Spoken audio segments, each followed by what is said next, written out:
10वां अध्याय शुंभ दानव का वध। इसके बाद ऋषि ने कहा, है राजन, अपने भाई निशुंभ तथा दानवी सेना का विनाश देखकर शुंभ ने क्रोधाविष्ट होकर कहा, दुष्टा दुर्गे, तू अपने बल पर गर्व ना कर। तू दूसरी स्त्रियों की सहायता लेकर और स्वयं की स्वाभिमानिनी बनकर लड़ रही हो। शुंभ के उत्तर में देवी ने कहा, अरे दुष्ट, मुझे केवल अकेले ही समझ। तू अपनी आंखें खोल कर देख, ये सब मेरी ही विभूतियां हैं। अब ये सब मुझ पे ही लय को प्राप्त हो रही हैं। तत्पश्चात ब्राह्मणी आदि समग्र देवियां अंबिका देवी के शरीर में सन्निहित हो गई। तब उस स्थान पर केवल अंबिका ही रह गई। देवी ने शुंभ दानव से कहा, मैं ही अपनी विभूतियों से अनेक रूपों में वहां प्रकट हुई थी। अब उन सभी रूपों को मैंने अपने में समेट लिया। अब मैं अकेली रहकर ही तेरे साथ युद्ध करूंगी। अब तू युद्ध के लिए तैयार हो जा। ऋषि ने आगे कहना प्रारंभ किया। सभी उपस्थित दानवों के समक्ष शुंभ और देवी में द्वंद्व युद्ध शुरू हो गया। उन दोनों पक्षों का युद्ध तीक्ष्ण शस्त्रों के प्रहार तथा बाण वर्षा के कारण बहुत ही भयानक प्रतीत होने लगा। देवी द्वारा चलाए गए अनेक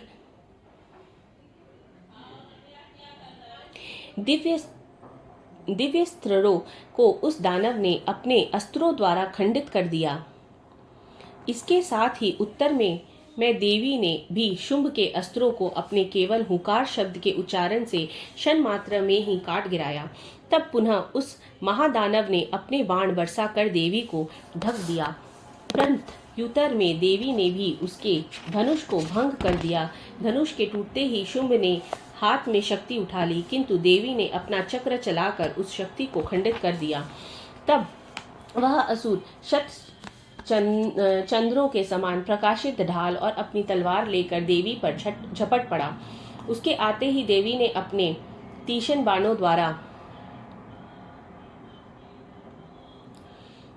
उसे देदीप्यमान ढाल और तलवार को काट दिया।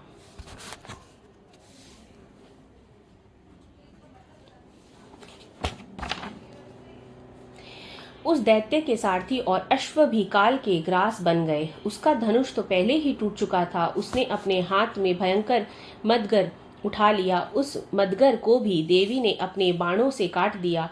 शस्त्र रहित होकर वह दानव साहसपूर्वक मुक्का तान कर देवी की ओर झपट पड़ा। उस राक्षस ने मुष्टिका से देवी के वक्ष में आघात किया। तब उसके उत्तर में देवी ने उधर से एक थप्पड़ जमाया। देवी का थप्पड़ लगाते ही वह महादानव भूमि पर गिर पड़ा, किंतु संभल कर वह पुनः उठते ही वह देवी पर एकाएक उछला और देवी को लेकर आकाश मार्ग में उड़ चला। आकाश में निरादर स्थित होकर देवी के साथ शुंभ का मूल युद्ध होने लगा।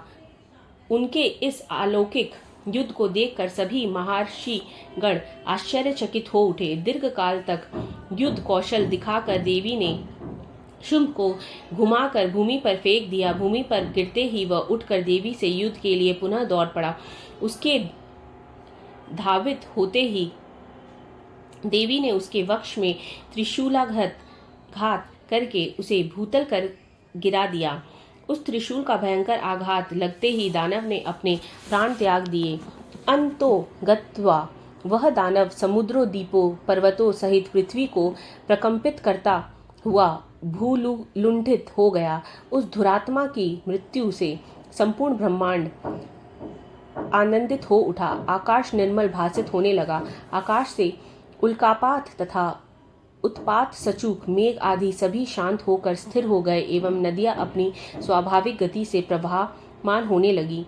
उस महादानव के वध से संपूर्ण देवों को अपार हर्ष हुआ और गंधवादी गण मधुर कंठ से गान करने लगे।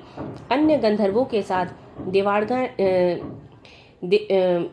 देवगणाएं नृत्य करने लगी। विशुद्ध वायु का संचार होने लगा तथा सूर्य की मलिनता दूर होकर उनका तेज प्रतिभासित होने लगा। अग्निशाला की बुझी हुई अग्नि पुनः प्रदीप हो उठी तथा समस्त दिशाएं में गुंजित भीषण कोलाहल भी शांत पड़ गया।